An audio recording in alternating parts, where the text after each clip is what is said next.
Aí a Dona Francisca levou minha mãe pro grupo de oração. Dona Francisca e uma turma lá, né? Falo Dona Francisca porque... Mas outras pessoas também, né? Minha prima, Sônia, né? Levou minha mãe pro grupo de oração. Minha mãe começou a ir para a Sagrada Família, a igreja do Padre Próspero, lá em Marília. E o Padre Próspero já está no céu. Lá onde tinha o Luiz de Faria, pregador de Marília até hoje. Caramba. Eduardo Reis, que também já está no céu. Mamédio, Moreira, a turma lá, que começou a renovação carismática. Dona Fátima, Dona Selmira, meu Deus do céu, que começou um grupo lá de oração. Então tinha esse pessoal aí, né? Seu Cristiano, seu Robertinho, seu Sebastião Rocha, toda essa turma aí de heróis que começou os grupos de orações lá em Marília. E aí minha mãe começou a caminhar, Guto. Minha mãe foi batizada no Espírito Santo. Caramba. O que eu estou falando para você, eu sou testemunha viva. Né? Testemunho vivo de uma pessoa transformada pelo poder de Deus.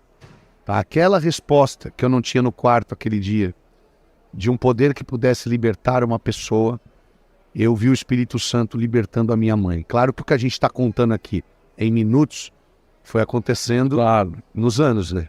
Não foi um estralo de dedo. Mas eu fui vendo o Espírito Santo trazer vida para minha mãe, né?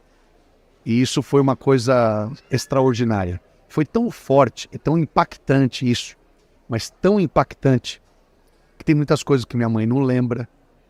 Não lembra? Não lembra. Tem muitas coisas que a gente fala que ela não lembra.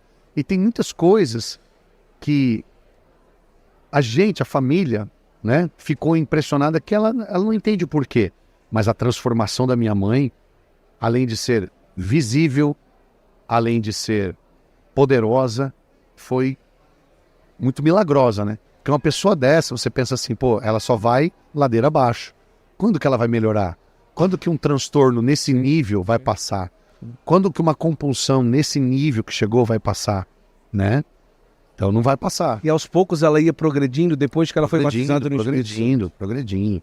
Assim, milagrosamente, deixando de lado todas essas questões de mania de limpeza. Hoje a minha mãe tem 76 anos, traz no corpo muitos sinais, artrite, artrose, a minha mãe tem várias... Varizes? Não.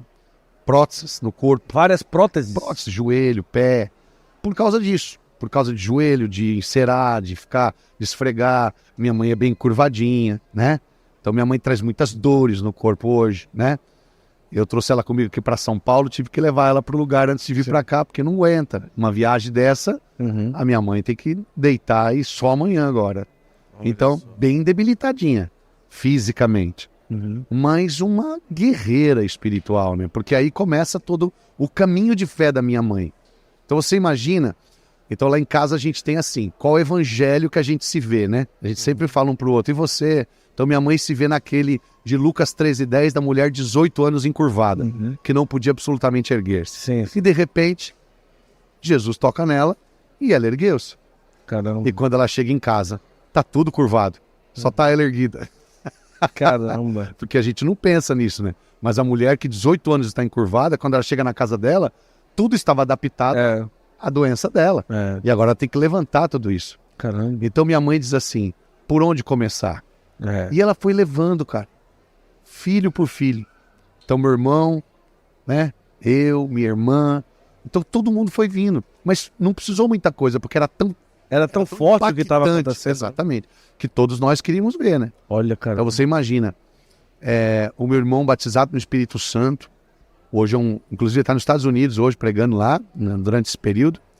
Então está lá visitando as comunidades brasileiras. Então você imagina um cara do nível que ele estava. Chamava morto. Morto. E assim, aquele cara que levava, que ninguém queria, o meu irmão, era o cara que ninguém queria que fosse amigo do filho. Nenhuma mãe, nenhum pai. Porque ele era o cara que perdia as pessoas. Ele era o cara que pegava um cara bom, tranquilo, encaminhado e desencaminhava o cara. Ele era o cara que pegava a moça encaminhadinha, bem tratada. Então os pais tinham ódio do meu irmão.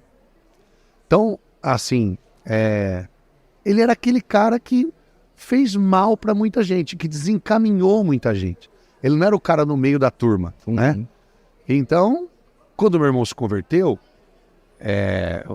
Do mesmo jeito que Ele foi primeiro que você? foi não? primeiro que eu. Ah, foi? Foi. Só que o meu irmão foi tão forte o negócio que ele tinha muitos altos e baixos, né? Então, quando ele casou-se com a minha cunhada, os dois começaram a se enveredar de novo na bebida. Ah, Então aí não sabia quem bebia mais, se era ele ou se era ela. Então, teve essa queda. entendi. E graças a Deus, aí depois com o tempo, né? Com a vida de missão e tudo mais, meu irmão volta para Deus e teve aquela primeira experiência lá, com o seu experiência de oração, o seu seminário. Mas graças a Deus que hoje meu irmão voltou para Deus já há mais de 20 anos e teve a graça de permanecer até hoje. Sóbrio, sem bebida, sem droga, casado, pai de 2 filhos. Inclusive meus sobrinhos também fazem parte da missão, trabalham com a gente e tal. Então, é bonito saber que Deus fez uma transformação tão poderosa na vida da gente, que quando Quanto tempo que ele foi, você foi também? para a igreja, Sim. tá, eu tinha 15 e aí ele tinha uns 24 quando Tipo, foi 23. depois de 6 meses, você sim, já foi também? Sim, já, rápido. Rápido. É porque eu não podia na época, na cidade, não podia fazer o retiro com menos de 15. Ah, Eu já frequentava entendi. grupo de oração. Já frequentava. Aí eu fiz 15 em março de 90, fiz o meu retiro, mas ele já tinha feito em 99, Entendi. né? Aliás, em 89. Em 89 ele fez o retiro, em 90 eu fiz o meu. Olha que E aí foi rápido, minha irmã e tal, foi indo. E a minha mãe, hoje é uma pessoa normal, sem os transtornos, sem as compulsões, sem as obsessões, né? Eu gosto de contar assim, para a pessoa, falando exemplos, dá para perceber, né? O nível que era e o nível que tá. Então ela costuma dar coberta de aniversário, de presente para os netos. E os netos ficam ali com aquela coberta na cabeça, leva pro chão, leva pro outro, pá.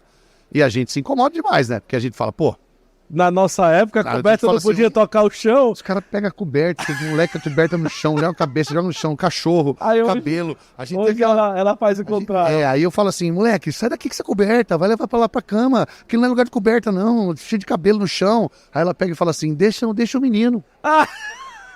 Então aí a gente entendeu o quanto Deus Foi curou. minha mãe. curada mesmo, É. né? É nessa hora que a gente entende. Porque imagina, a gente tinha que tirar roupa pra entrar em casa. Não é Hoje você entra de sapato, hoje você entra, os netos pegam, sobem em cima do sofá. Então, nessa hora você vê o quanto ela foi curada, né? O quanto a minha mãe normalizou, equilibrou suas emoções. É claro que isso trouxe muitas dores para minha mãe, Ah, é verdade. né? É verdade. Se a gente fosse ficar falando aqui, a gente ia falar só disso. Mas isso trouxe muitas angústias, complexos, porque, né, todo mundo continua rotulando ela do mesmo jeito. Então, essa complexibilidade ainda caminhou com ela, essa dor, essa se sentir diminuída, né? Eu fui culpado pela separação. Minha família se dissolveu por causa disso, né? Tinha o meu irmão aqui em São Paulo, aí tem o meu irmão por parte de pai. Então, unir tudo isso foi muito bonito. E minha mãe conseguiu